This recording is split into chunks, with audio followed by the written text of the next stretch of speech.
حضرت فاطمہ رضی اللہ عنہا کی وفات۔ حضرت فاطمہ رضی اللہ عنہا اللہ کے رسول صلی اللہ علیہ وسلم کو اپنے گھر والوں میں سب سے زیادہ پیاری تھیں، کیونکہ ساری لڑکیوں میں حضرت فاطمہ ہی سب سے چھوٹی تھیں۔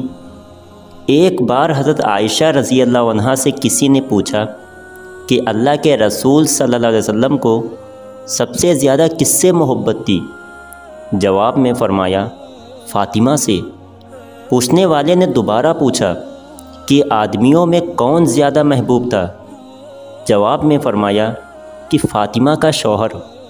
جب اللہ کے رسول صلی اللہ علیہ وسلم کو رب کی اور سے تبلیغ کا حکم ہوا اور آپ نے اللہ کے حکم سے توحید کی دعوت دینا شروع کر دی تو مکہ کے قریش آپ کے دشمن ہو گئے اور طرح طرح سے آپ کو ستانے لگے۔ آپ کی تکلیف سے آپ کی پاک بیوی حضرت خدیجہ رضی اللہ عنہا اور آپ کی اولاد سبھی کو تکلیف پہنچتی تھی۔ حضرت فاطمہ رضی اللہ عنہا اپنی کم عمری میں اپنے باپ کی ان تکلیفوں کو دیکھ کر بہت پریشان رہتی تھی۔ ایک بار اللہ کے رسول صلی اللہ علیہ وسلم نے کعبہ شریف کے قریب نماز کی نیت باندھ لی۔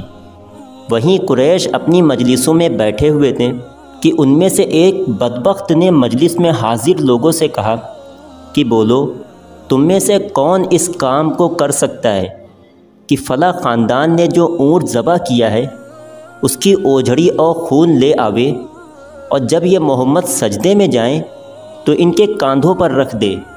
یہ سن کر ایک بدبخت آدمی اٹھا اور پھر اس نے یہ سب گندی چیزیں لا کر اللہ کے رسول صلی اللہ علیہ وسلم کے دونوں کندھوں کے درمیان رکھ دی اور آپ سجدے ہی میں رہ گئے۔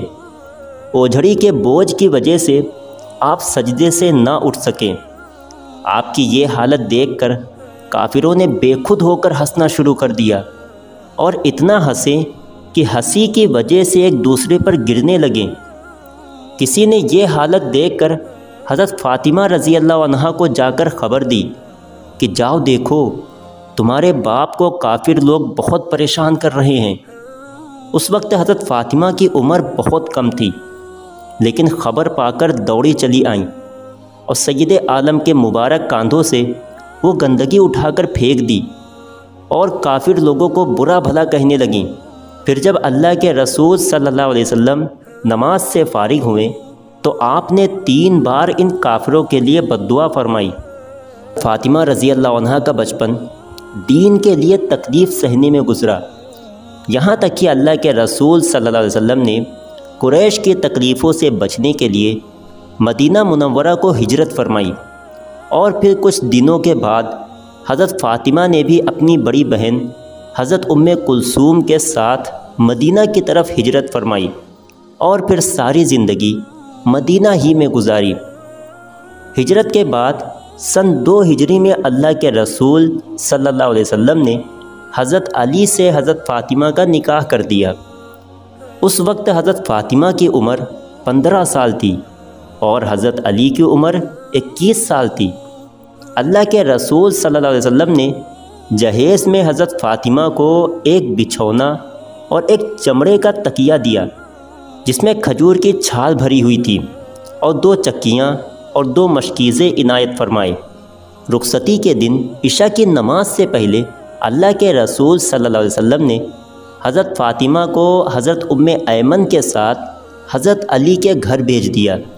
پھر نماز کے بعد خود ان کے یہاں تشریف لے گئے اور حضرت فاطمہ سے فرمایا کہ پانی لاؤ۔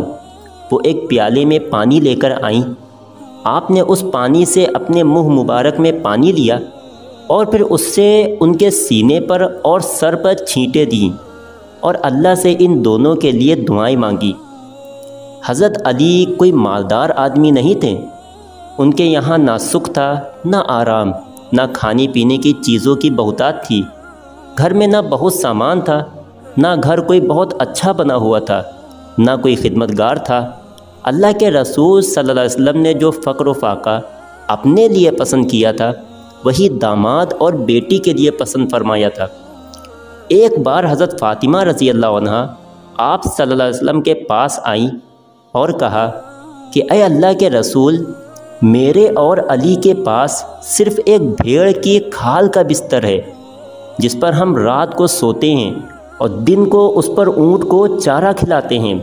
اللہ کے رسول صلی اللہ علیہ وسلم نے فرمایا کہ اے میری بٹیا صبر کر، کیونکہ موسیٰ علیہ السلام 10 سال اپنی بیوی کے ساتھ ایسے رہے کہ دونوں کے پاس صرف ایک چادر تھی، اسی کو اوڑھتے اور اسی کو بچھاتے تھے۔ وفات۔ حضرت فاطمہ کی وفات اللہ کے رسول صلی اللہ علیہ وسلم کی وفات کے 6 مہینے کے بعد ہوئی۔ حضرت نبی کریم صلی اللہ علیہ وسلم کی وفات پر ان کو بہت زیادہ غم ہوا تھا، اور آپ صلی اللہ علیہ وسلم کے بعد جب تک حضرت فاطمہ زندہ رہیں کبھی ہستی نہ دیکھی گئی۔ اللہ کے رسول صلی اللہ علیہ وسلم نے ان کو بتا دیا تھا کہ میرے گھر والوں میں سے سب سے پہلے تم ہی مجھ سے آ کر ملو گی، اور پھر ایسا ہی ہوا۔ حضرت سلمہ فرماتی ہیں کہ اپنی زندگی کے آخری دنوں میں جب حضرت فاطمہ بیمار تھیں تو میں ہی ان دنوں ان کی دیکھ بھال کیا کرتی تھی۔ ایک دن صبح ہوئی تو مجھ سے حضرت فاطمہ نے فرمایا کہ اے اماں جان، میرے لیے غسل کا پانی رکھ دو۔ چنانچہ میں نے ان کے لیے غسل نہانے کا پانی رکھ دیا، پھر انہوں نے بہت اچھی طرح غسل کیا۔ اس کے بعد مجھ سے کپڑے مانگے کہ میرے نئے کپڑے دے دو۔ میں نے اس کی بھی تعمیل کی اور انہوں نے مجھ سے کپڑے لے کر پہن لیے۔ پھر مجھ سے فرمایا کہ میرا بستر بیچ آنگن میں بچھا دو۔ چنانچہ میں نے اس کی بھی تعمیل کی اور ان کا بستر بیچ آنگن میں بچھا دیا۔ اس کے بعد وہ قبلہ رخ ہو کر اور اپنا ہاتھ گال کے نیچے رکھ کر لیٹ گئیں اور مجھ سے فرمایا کہ اے اماں جان، اب میری جان جاتی ہے، میں نے غسل کر لیا ہے، اب مجھے دوبارہ غسل نہ دینا اور انہی کپڑوں میں دفن کر دینا۔ چنانچہ اسی وقت انتقال فرما گئی۔ حضرت علی اس وقت موجود نہ تھے، باہر سے تشریف لائے تو میں نے ان کو خبر کر دی۔ حضرت فاطمہ کی وفات کے بعد حضرت علی ان کی یاد میں بہت روتے تھے۔ جب تک حضرت فاطمہ زندہ رہیں حضرت علی رضی اللہ عنہ نے دوسرا نکاح نہیں کیا۔ جب ان کی وفات ہو گئی تو انہی کی وصیت کے مطابق ان کی بھانجی حضرت امامہ بنت زینب رضی اللہ عنہ سے نکاح فرمایا۔ حضرت فاطمہ رضی اللہ عنہ کے علاوہ اللہ کے رسول صلی اللہ علیہ وسلم کی تمام اولادوں کی آپ صلی اللہ علیہ وسلم کی موجودگی ہی میں وفات ہو گئی تھی۔ پھر آپ صلی اللہ علیہ وسلم کی وفات کے بعد حضرت فاطمہ بھی جلد ہی آپ سے جا ملی۔ حضرت فاطمہ رضی اللہ عنہ کو جنت البقیع میں دفن کیا گیا، رضی اللہ تعالی عنہ۔